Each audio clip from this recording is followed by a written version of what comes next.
he made this implication that I think Sneako played the song, and now they're on this PR movement where they just are blaming Sneako for everything. And I don't appreciate that.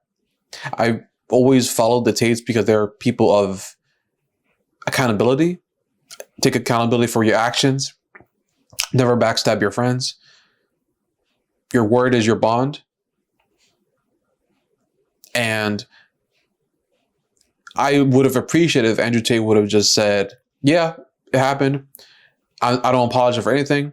I'm not anti-Semitic. I'm not going to apologize for listening to music and hanging out with my boys. Simple as that. And then kept it pushing in the Patrick Bet-David. I know Adam Sosnick. I don't like Adam Sosnick at all. He's the main reason why I stopped watching the Patrick Bet-David show, because he is just so annoying. His voice angers me.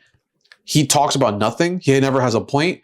He rambles on for 20 minutes, and Patrick Bet-David every single time has to be like, what's your point? All right, land the plane. Hurry up. Like, he's the main reason why I stopped watching the show. And the other guy,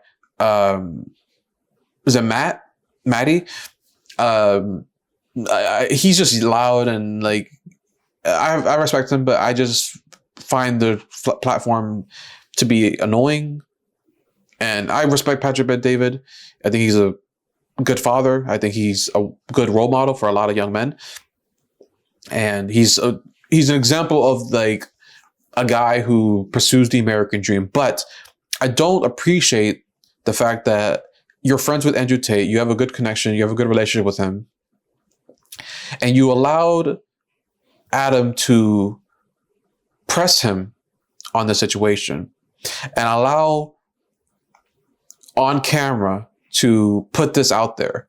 If you had an issue with Andrew Tate or did not like something he did or said, talk about it behind closed doors. Don't put it out there in the public. And shout out to Patrick Bet-David for saying this, that he had a private conversation with Myron Gaines a few months ago, privately, and they discussed their differences. I'm assuming it's in regard to the Israel-Iran situation. That's what I'm assuming. Or with just Israel and Benjamin Netanyahu, whatever. That's how men deal with things. This is how men deal with things. Behind closed doors, you're united as friends on camera, because the enemy is watching and they want to see the downfall of these guys. They want us to be separated. But I just want to say I stand with Sneako. I stand with Myron. I stand with Nick Fuentes. I stand with all these guys. And Andrew Tate as well. I don't understand what's the situation going on, but I don't appreciate him and Tristan putting Sneako out there as the blame, as the fall guy, because Sneako tried his best to reconcile the beef, has been loyal, has been talking in defense of Andrew Tate for years. I think part of the reason why Sneako went to convert to Islam is because of Andrew Tate. And even though I'm a Christian, I don't identify with the Islamic faith. I still respect that, they want to find God. So I'm not going to attack their character. But with that being said, I don't like the inconsistency with Andrew Tate, who's a guy of accountability, but to snake Sneako. And even Tristan Tate himself has called Sneako a snake, saying that if you're a guy who did this, knowing what we're going through, you wouldn't be a true friend if you did that, knowing what we know. And it's like, bro, we're all just friends hanging out at the club. And if the difference is, and here's the thing, they play the song in the bus before going to the club. If they never would have played that song in the club, or if it wasn't on live stream, I don't think anyone truly would have cared. But because it was live streamed to so many people, I think that's the only reason why it got so much backlash and whatnot. And Patrick Bet-David, you guys have invited and interviewed Benjamin Netanyahu, who is a literal war criminal committing a genocide in Gaza. And you did not press him because you guys had a script of what to ask him beforehand, obviously. But Andrew Tate, Sneako, all these guys are not murderers. They're not killing anyone. They don't advocate for any type of violence. You pressing these guys for listening to a song when you did not press a actual war criminal who's creating a genocide in the Gaza Strip, killing thousands of Palestinians. The hypocrisy is so real right now. The inconsistency with the media of these rap niggas who are condoning violence, talking about gangbanging and trafficking and raping women and killing and shooting each other and committing all these acts of violence against the world. And these guys are listening to one song by one of the greatest artists of all time, Kanye West. You are putting them on the same category. And the hypocrisy of this is saying that the act of listening to a song is the equivalent of committing a genocide is completely antithetical. It's completely hypocritical, and I find it disgusting that the act of listening to a song in a country of free speech, and these guys are being banned. I mean, mind you, these Miami clubs, they have the right to ban whoever they want to, whatever. None of these guys, I don't think that matters to them per se. Who cares, right? But I find it a problem that we cannot just hang out with the boys, listen to whatever, because people do it all the time behind closed doors, right? And I just find it so red pill. And the fact that they did this, condemning them, banning them from the clubs, doing this whole PR thing, proves what they've been preaching for the last 2 years. It proves them even more so that this organization is in control of America.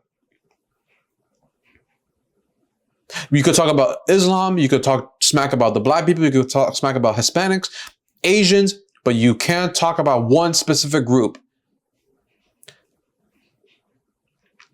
And this might get my channel banned, I don't know. But I find it fascinating. I find it fascinating how you prove their point even more so. And if anything, you're bringing more people to their movement. You're making people a lot more aware of this issue. And I just want to say, I stand by Sneako, I stand by Nick, I stand by Myron. And Nick Fuentes, he did it the best, in my opinion. Myron, we all know he's loyal to a fault. We all know Myron's never going to talk bad about his friends. Myron is someone I have a lot of respect for. I hope to meet him one day. But I see Sneako's frustration, and I saw how he was kept on pressing Myron. And Sneako just wants Myron to just say, listen, yeah, what they did was wrong. That's what he wants. But he's never going to get it because Myron's too loyal. But Nick, he was in defense of both Sneako and of Sneako and Andrew, which I appreciate because Nick, I think, handled it the best. Clav, he was like doubling down. He doesn't care. And Nick is the same thing. He's doubling down. And so did Myron, right? But again, Andrew and Tristan, I don't know what they're going through. But I don't appreciate the way they went about it. And when I saw the video of him on Patrick Bet-David's show, it made me feel some type of way. I'm like, okay. I'm like, two things went to my mind. I'm like, Sneako's going to get pissed off by this. And I'm like, Andrew, you just squashed the beef with Sneako like 2 days ago. And then now you want to come at his character like that? And trying to like snitch in a way? That was my first thing. But then the second thing that came into my mind was, I wonder if him and Sneako talked about this beforehand. Hey, listen, guys, I'm under a lot of pressure. I'm not sure if he texted the group chat saying, listen, I'm under a lot of pressure. I'm going to have to put you under the bus, or I'm going to have to like use this format for it because I don't want to put Nick under the bus or Clav or whatever. This is the narrative I'm going to have to push moving forward. If that's the case, fine. Talk about it behind closed doors. But then Sneako's reaction was like, he was surprised. He was like, what the hell? Bro, we were just good. We squashed it. You said you were going to come out to New York. Even Tristan Tate. And also, Andrew, we know you love the song too because you played it in your car. You were giving shout outs to Kanye West about it. And Tristan was dancing to it too. So the fact that you guys were uncomfortable and didn't feel good having the song played is a lie. It's a lie.